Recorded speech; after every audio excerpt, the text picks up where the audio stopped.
Hey Billy, What? are you happy with the new tech? Christ alive, Todd. You want me to hold your hand through the bleeding obvious?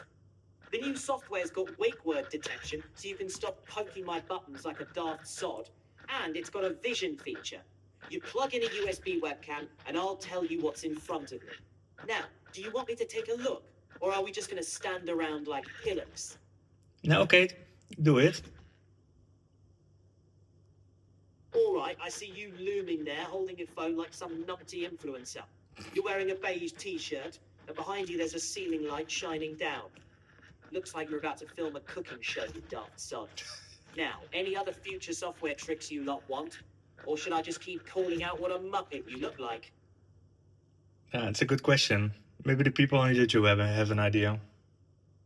Bloody hell, I was hoping they'd come up with something clever. Oi, you lot watching on YouTube, got any brain cells to rub together for future features? Or should I just keep insulting this wanker here? Come on, spit it out.